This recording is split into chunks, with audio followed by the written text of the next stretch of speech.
Next one, city manager update. Good evening, council members. Go ahead and begin the update. Ladies and gentlemen in the audience and our home viewing audience. First of all, in the back of the council chambers, I'd like to point out that we have a new rotation of paintings from our art class and group at the senior center. Council member Dupree, I thought you'd appreciate them because it's all birds. All so right. a bird theme. You know, just a nice way to recognize the artwork of our senior center folks. Next thing that I would highlight, oops, seems like we've stopped. So try this again. Can you click, Maggie? There we go. Okay, thank you.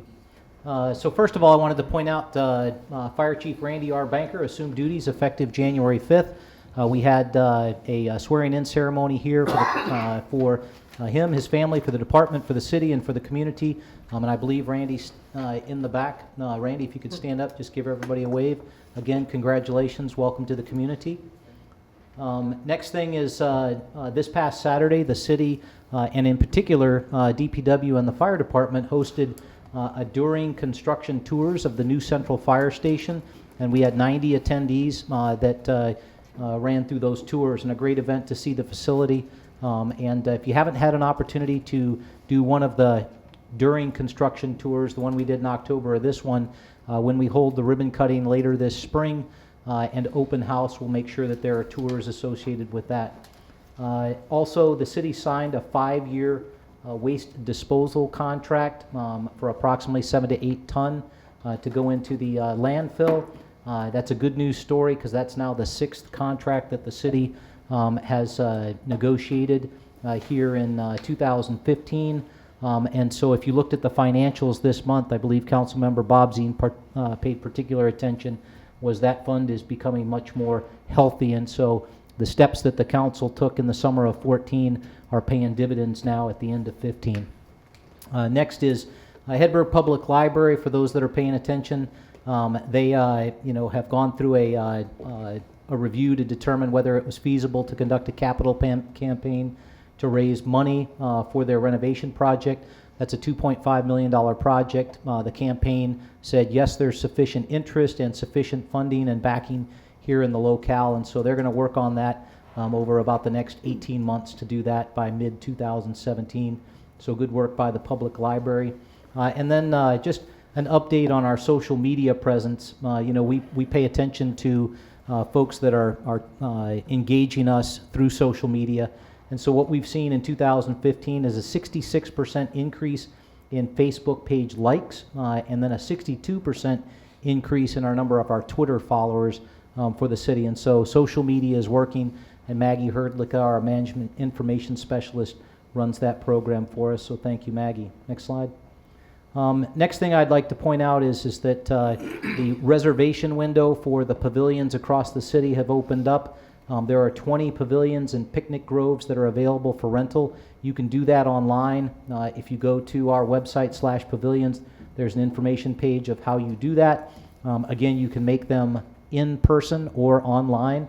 If you want to look at specific pictures of the pavilions and the sites, those are all there under the headings. And so another great opportunity to participate in the Wisconsin's Park Place. Next slide. And then some upcoming events. Just a reminder for everybody, if you put your Christmas tree out with your garbage pickup this week, the city crews will pick those up.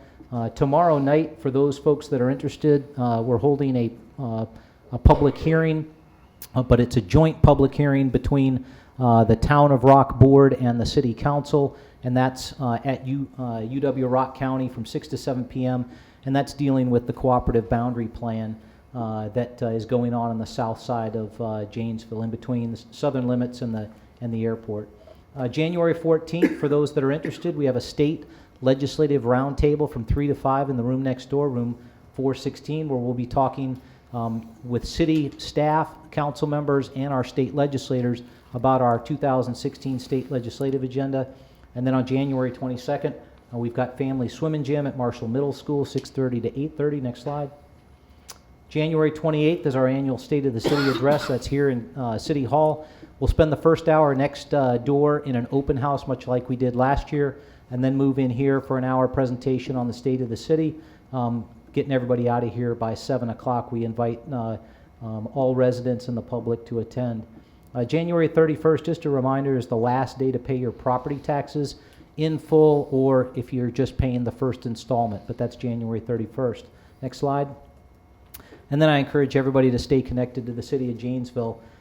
We've got a great show on JATV called Park Place Views.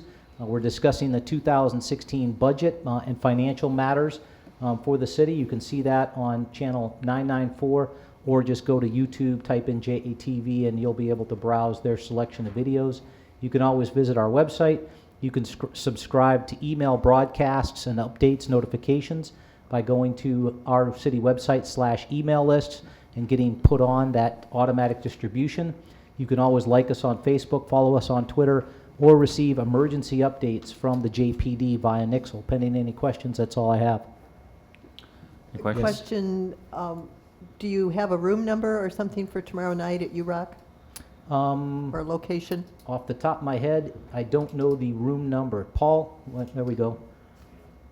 Which building it's in? I believe it's the main building. There we go.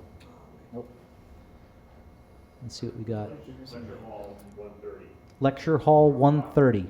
Lecture hall? Williams Lecture Hall. Williams Lecture Hall, UW Rock County. Room 130. Okay, thank you. Yep. Follow Anything all the else? people. Anybody else? Thank you very much.